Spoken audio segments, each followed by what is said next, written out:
Good morning,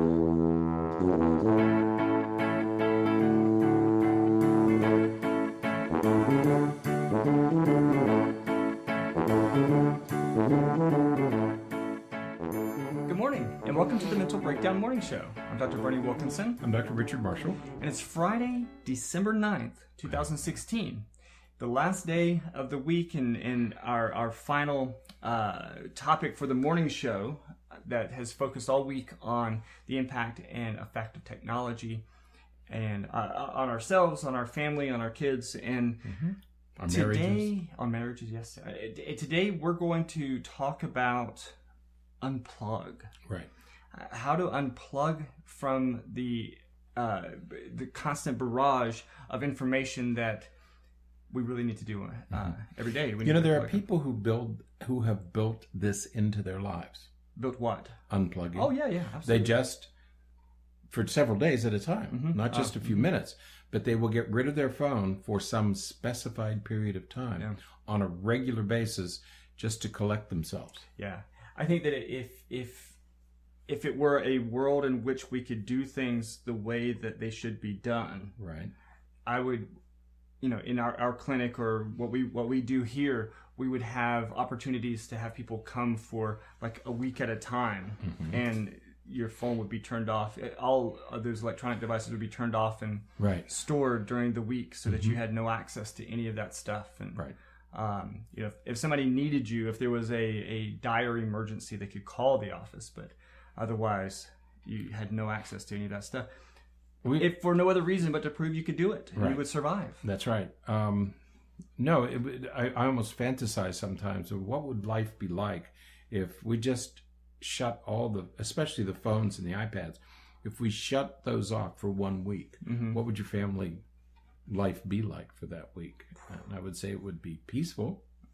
Well, we think it would be peaceful, but then after so long of not interacting, and then all of a sudden having to interact with each other, it may be a little bit chaotic. We'd have to relearn those skills. Absolutely. Yeah. And that's sort of where we're going to be talking about today, because we need to identify times where we should be unplugged so that we can build those relationships and build the engagement that we need between ourselves and our family and friends and loved ones. That's right. And throughout this week, we've talked about technology in the context of child development, and in the context of relationships. And throughout, we've said, from birth to 2 and 2 to 5. And so each developmental level has its own reasons to unplug. Right. There's a good reason at each developmental stage why you should unplug. Right. And so what we're going to talk about, and we kind of reviewed a lot of that stuff on Monday and Tuesday of this week. But today we're going to talk about some general times where everyone in the family should be unplugged. So, for example, we'll throw out number 1 here: meal times. Right. Meal times should be times when everyone is unplugged. Now, if that's for some families, that includes prep time, because for some families, everyone plays a role in preparing dinner, and so several people may be cooking at the same time. Some people may be preparing and setting the table and doing that kind of stuff. But however you define it, whether it's from prep time through cleanup time, or if it's just the time during which you're actually eating, that should be a time that's unplugged. I enjoy cooking, and I do most of the cooking in our home. And I can tell you that as somebody who cooks, I won't call myself a chef, but as somebody who cooks, there is nothing more irritating than when you're in the middle of especially at the end of a meal preparation where everything's ready to come to the table. There's nothing more irritating than when somebody whose help you need stops what he or she is doing to answer a text, or to answer a phone call. There are people who will simply pick up their phone right in the middle of all this dinner preparation and have a phone conversation or start to respond to text. And I can tell you, as somebody who does the cooking, there is nothing more irritating than that. Except taking a phone call during the meal itself. Right. Yeah, so that needs to be a time where things are turned off, put away, unplugged, turned off, whatever the case may be. I use the example of a dojo. The place where martial arts. Mm-hmm. You're not allowed to wear your shoes. Mm-hmm. You wouldn't dream of having a cell phone. Mm-hmm. You use good manners. I mean, certainly a kitchen, a dinner table is at least equivalent to a dojo. Yeah. I mean, sure. But we treat... We don't do kung fu in there, though. But, I mean, well... There are times when... At my house, sometimes, for Christmas is coming up. No, but there are these places, like churches and dojos and places where you just don't do these kinds of things. Right. I mean, they have to be kept sacred. But and that's the point right there. I think that what has happened is a lot of these places that have traditionally been referred to as quasi-sacred have lost that meaning. And so we need to repair that. Do you remember when cell phones first came out? I can remember how irritated we used to be that people would be on their cell phones in a bus or in a building or in a room, and we say, "Wow, I want to take that." Now it's commonplace. Yeah. All we're saying is that there are some things that are indeed more important than this constant communication. Right. We don't go ahead and communicate as much as you want, but there are times and places that are more important than your communication, than anybody's communication. Right, absolutely. So, dinner's one. Mealtimes is one. Mealtimes are important. And again, we talked about it, I think, on Monday or Tuesday. It was, if you're nursing a baby, that's a mealtime. You shouldn't be on your phone. And so, even that, or if it's just you and your husband, or you and your wife, or you and your significant other, that's the time that should be left for that time, for that direct interaction, and electronics off. Right. We're not damning the technology. We're not damning the cell phone. What we're saying is there are these other times when you're feeding a baby, when you're having a meal, when you're preparing a meal, that should remain important enough to stay unplugged. Right. So meal times are absolutely one, and that's where you need to make that a new expectation in the home, where it's just, and it's for everybody. That's right. You can't expect the kids to do it if you're going to have your phone at the table. That's right. Everybody has it off. And the easiest thing is to keep the phones in another room during those times. Don't put it in your hip pocket. Don't put it in your back pocket. Don't have it with you. Put it in another room so that it really does stop. Right. So then you're not being troubled by it. Mm-hmm. Absolutely. Another time that we should have some tech-free times is, as we have talked about again a couple of times this week already, is when you're preparing for bed. Right. This is a time, at least, generally speaking, about an hour or so before you're going to plan to try to go to sleep. Mm-hmm. Technology should be turned off, and all of that begin to be wound down. That's right. You have to begin that separation between all this activity, this frenetic activity, and to want to rest. Right. Okay. Right. There has to be some transition. We talk about children transitioning. We all have to transition from one activity to another. Right. So no technology from the time that you decide, okay, so if I'm going to go to bed at 10 o'clock, starting at 9 o'clock, all the technology is off, and we're transitioning at that point. Mm-hmm. Another really good time, and this will be family dependent, but a lot of times, first thing in the morning is a good time not to have any technology on. When you're trying to prepare everybody for getting to school and getting to work on time, if everybody's face is in front of a screen, it's going to be really difficult for everyone to focus and to attend to what they need to attend to, so that they can get accomplished what they need to get accomplished. Right. So morning times, again, it kind of depends. Obviously, that's going to be different on Saturdays and Sundays. Maybe Sunday won't be different if you're getting up and getting ready to go to church and that kind of stuff. So you want to consider that at least during the week, that nothing first thing in the morning. Right. Another time. This is one we talk to families about all the time. Homework time. Right. Granted, some homework will require some technology, because they have to look up things. Sometimes they have to type the reports and things like that. Mm-hmm. But it is absolutely a time of no social media, no gaming stuff. You have to be very cautious of that. And again, that goes for the parent as well. You can't have your kids sitting at the kitchen table doing their homework if you're in the other room watching a program that your kid likes to watch with you. Right. That's right. You can't expect the kid to focus and to pay attention and to do the work that they need to do if you're watching a show that he's going to want to watch. That's right. If they're distracted, doesn't matter where the distraction comes from.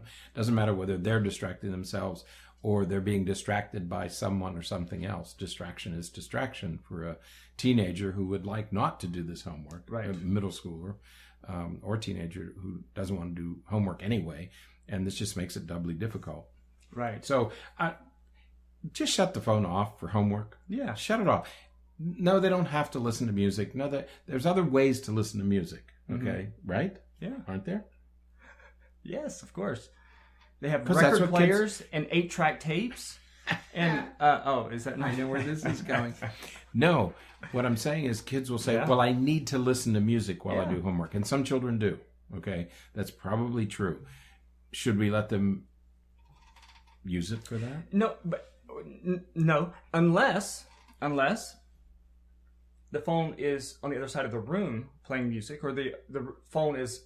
What if they had headphones? The temptation is that if the phone is there and they may have all the intent to just listen to music, but as soon as they hear that that lets them know that there's a text message or some kind of notice alert notification for something, they're going to look.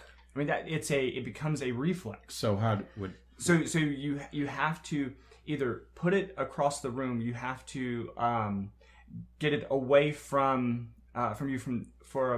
being able to have that immediate reaction to just be able to pick it up.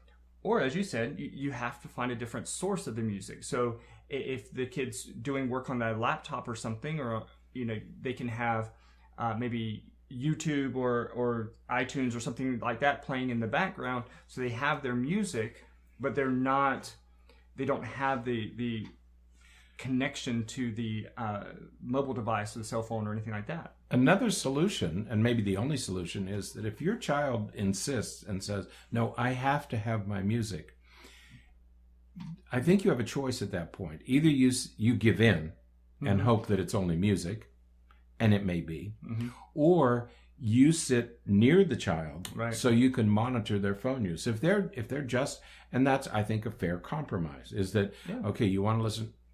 If you have an A student and who always does her homework, this is moot. Don't bother. This is not an issue. This is only an issue for in situations where you think that the phone has become an impediment or an obstacle to them doing their homework or doing their homework well. If it's not a problem, don't make it one. I mean, But if your child insists on listening to music, you may have to be in close proximity during homework time to make sure that that's the only thing that she's doing with her iPhone. Right.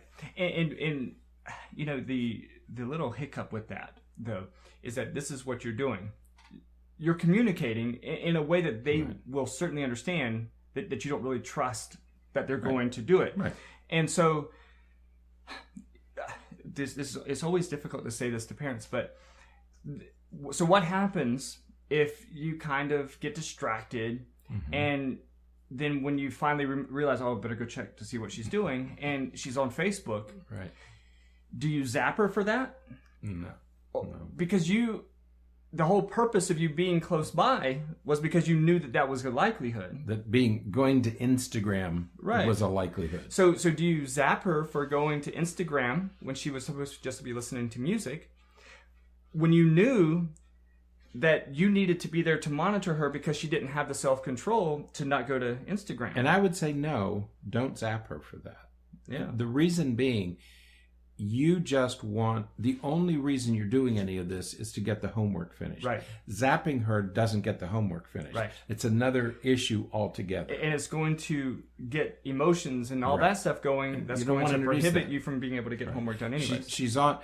Your being there is the solution. Right. Once you leave, you take the solution away. Right. So don't punish her for having to remove the solution. They're two very different issues. Okay. If you want to do obedience training, do obedience training. If you just want to get the homework done, then just focus on the homework. So I would say no, don't zap her for that. Okay. Just get the homework done and maintain some calm and serenity in the house. Another time that we want to be unplugged is times when you're doing something as a family. If you decide as a family, meaning mom and daughter, dad and son, if you're doing something as a family, we need to be unplugged for that. We need to, if we're going for a walk, let's leave our phones. Now, there are some exceptions to that, because you could say, hey, let's go and play Pokemon, and go for a walk and play Pokemon. That's different, because that's the purpose of the walk. And well, we say it's the purpose of the walk. The purpose of the walk is the walk. We're using the Pokemon as an excuse to get ourselves out of the house to go do it. But outside of those things, outside of having a very specific intent for the walk, if you're doing something as a family, going to a movie, going bowling, going out on a hike or something, those are times that the cell phone should be left off or put to the side, so that you can enjoy the time together, the purpose of the walk. My youngest child loves to fish. She loves to go fishing, and here in Florida there's plenty of places to fish. Leave the phones in the car. Okay, they're good for pictures, but they get in the way. But just take your phone. You can take all the pictures you want on the parent's phone. But this is a time. This few hours that we're out together fishing should be devoted to that and to interaction. This is a wonderful opportunity to get close to each other. Don't let that cell phone. Again, we're introducing this third person, because if she's still connected to her friends and her life back in her hometown, it gets in the way of the experience. So that's another good. Don't introduce this into these kind of places where they should be relationships. Absolutely, because if you're having a great time, and one of her friends texts and is devastated about something, your time now is she's going to. And she has nothing, no way she can do anything about it. She can't help her friend. She's maybe an hour away from her friend. That's right. And there's nothing she can do. And maybe there's nothing she could do even if she was back in town. But it's gonna ruin the time together, the purpose again of the activity. So if you're doing activities as a family, that's another time to leave it. That's right. I think that the last general time in which we want to consider being unplugged is just about any time you're in bed. I think that we get into this habit where we lay down and we prop the laptop up on our lap, or we have our tablet or our phone or something, and we have it so close to our face. And when we teach kids, or when I'm teaching parents, proper sleep hygiene for their kids, there are certain things that you don't do in the bed. You don't put a kid in timeout in the bed. You don't punish a kid by making them take a nap. Because what you're doing is you're associating the bed with something negative. You're associating sleep with something negative. This is something else. You don't want to associate technology and that type of information seeking with bed. So you want to avoid using technology as best you can while you're laying in bed. That's right, and that's a rule of thumb across the lifespan. Exactly. Keep that. You don't eat in bed, I hope. Sometimes. No, you don't eat in bed. Pizza, crackers, roasted peanuts, anything that's has crunchy. Crumbs. Yeah, it's so nice. No, so you don't eat in bed. Same thing, okay? The phone has no place in a bed. Years and years ago, again, there's nothing new here. Years ago, we say don't do your homework on your bed. It's two different activities, and it's a bed. If you use your bed to sleep, or if you're married, for whatever you might use it for. But homework is different. Homework should be done at a place where you have all the materials you need, and you don't keep those materials on your bed. You need materials. You need pens and papers and pencils and computers and calculators. And those don't exist or shouldn't exist on your bed. They should exist at a workplace. Okay? Homework is work, and it should exist in a workplace. Bed is for a completely different purposes. Yeah. So, yes, I agree. Yeah. So as you can see, as we're going through that, hopefully all of the things we mentioned make sense. I mean, and I think that anyone listening would say, oh, well, that makes, I shouldn't do it there. That would make sense not to do it there. I mean, you should unplug. You should unplug every day. Right. If for no other, parents come in all the time and say, my child's addicted. Mm-hmm. They're not addicted. Right. They're dependent. They become dependent on it. So you have to make sure that you're not completely dependent. Mm-hmm. So you have to have these times when you unplug. Right. Unplug at these kinds of times, meal times, bedtimes, when you should be together as a family. Right. Since you should be unplugging anyway, unplug when it works to your advantage. Right. Yeah. I unplug during the podcast as best I can. What podcast? The one we're doing right now. This is the only time you unplug? We need to talk. I need to talk to your children. So consider these strategies, these ideas, these thoughts, these recommendations, and just it'll be all right. It'll be there when you get survive back. with that. And you know what? You just pull down the notifications, and everything you missed is right there. I've said this before. I turn my phone off at night. I know you do. By 8 or 9. I know you do. I can always tell when you do because I'll send you an iMessage. And the iMessage never says delivered. And then like an hour later, it'll say it was delivered via text message. And I was like, he's already in bed. And it's only... I may not be in bed. I may just turn it off. No, in my mind... I'm in bed. You're asleep. Anytime after 7. Mm-hmm. Yep, I'm thinking, this guy, when's he ever going to get some work done? No, but I turn mine off and I survive. I believe you. I think everybody could.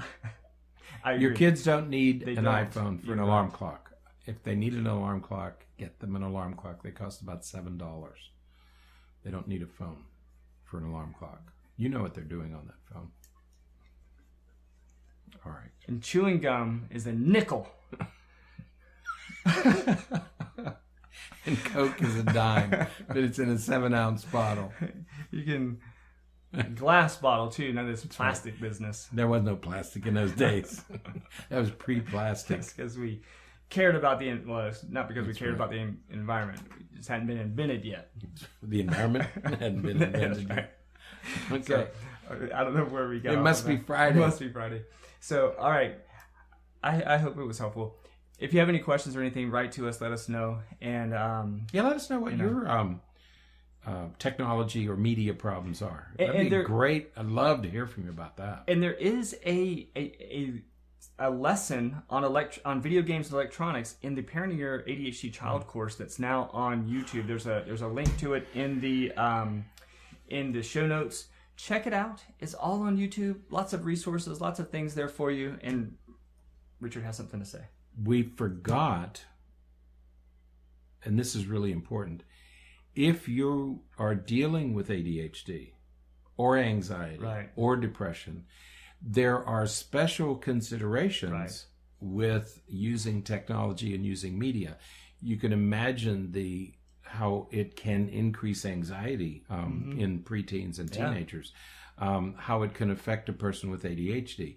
That's another whole topic. But if you're dealing with one of those underlying things, there's another whole layer of complexity when it comes to media and technology. Absolutely. So we'll talk about that at a later time. Absolutely. But you're right. In that course, there's a section for children with ADHD. So we'll put that on the list of things to do in the future. Absolutely. So, all right. Well, have a great weekend. Have a great rest of your Friday first. Then have a great weekend. And during the weekend, go to our YouTube channels and watch our videos and everything. And hit subscribe. That would be cool if you did that. And what would even be awesomer is if you went to iTunes and wrote a review for the podcast and the morning show. We'd love to hear from you. We'd love to have a review from you. We are getting a few more reviews, and they have all been fantastic. And so thank you for we really appreciate it. And it certainly has... I told you before that I check our I type in mental health in iTunes, and we're rising. getting better. We're usually in the top 40, which is good. Which has been the relative case, newcomers. Yeah. So check it out, please. We'd love for you to write a review or something. So all right. Enjoy your day. Enjoy your day. Get the most out of every day. Like you said, don't just have a good weekend. Enjoy this day as well. Yeah. Much to do. Absolutely. All right. Until Monday, we'll talk to you then. Talk to you. Bye-bye.